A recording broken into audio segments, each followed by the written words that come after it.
Nitere Jokenya moko mane oduok pacho kae kowuok e pinyno mar Tanzania mano moting'o mane en ogai mar doho Willy Mutunga, jokene ratich oganda mano Hussein Khalid kaachiel kod Hanifa mane oduoka e pacho kae ka koro notamgi mondo kik gichope doho kama ni winjo bura mar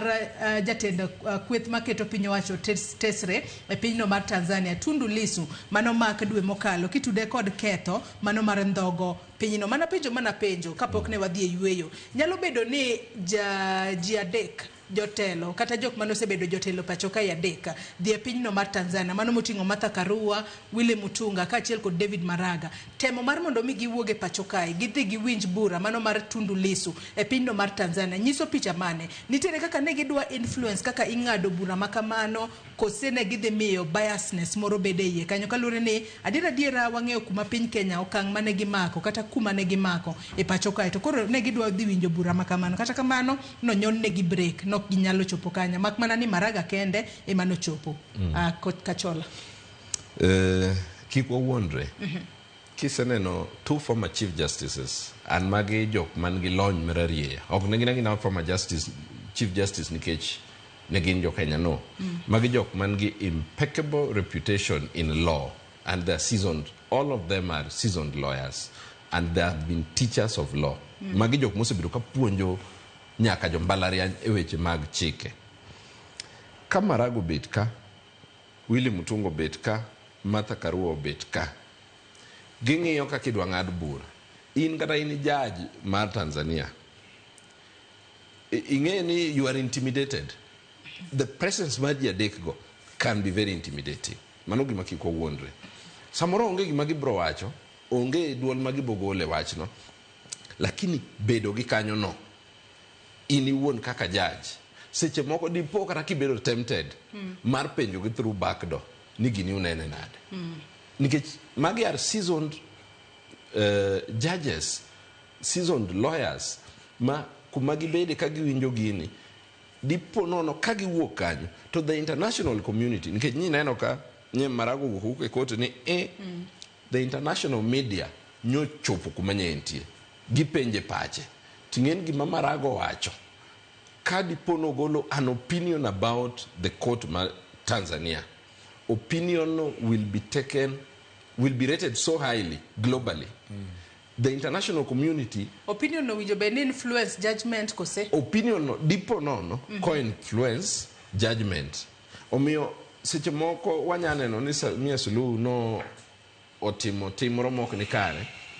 basa mo piny Tanzania neno ni kadipo ni jogi oyiene gi mobet ka mowinjo kesni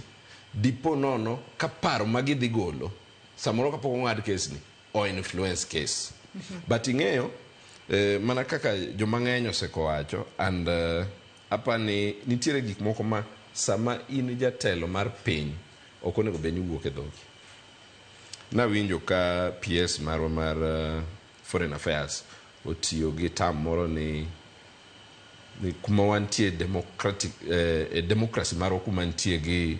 jogo ma osiepo moluorowa mak parono gi kanyo wantiere kod bite makamano adwa no winji achiel kachiel mano kaka Sing'oei noloso odiochieng' manyoro kotudore kod gigo mane otimore e pinyno mar Tanzania makoro nitiere jo Tanzania moko mano duoke pacho kae Jokenya mano dhi Tanzania to duok gi pacho kae we wawinjane mondi. As government, we are under an obligation to be able to speak out when our citizens are, are apprehended in particularly high, persons, and therefore we would want to understand what could have, led to this situation. Principles of EAC require of all of us as member states to facilitate free movement of goods and persons,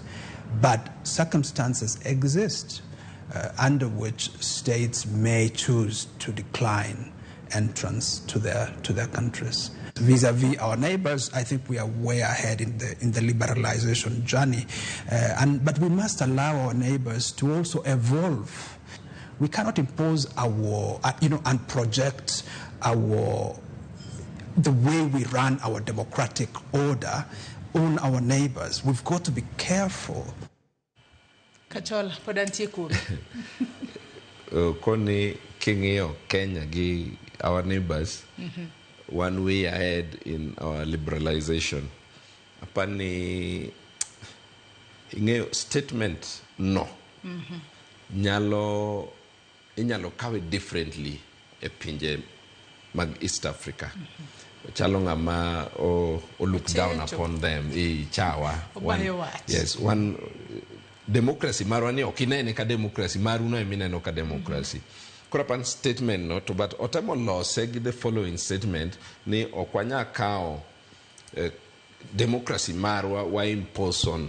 on our neighbors. But apani chien kanyo statement bilano ok gin statements mbera ahinya. Choice of words, sama ultimo interaction in the world of diplomacy matters a lot. Odede korka kori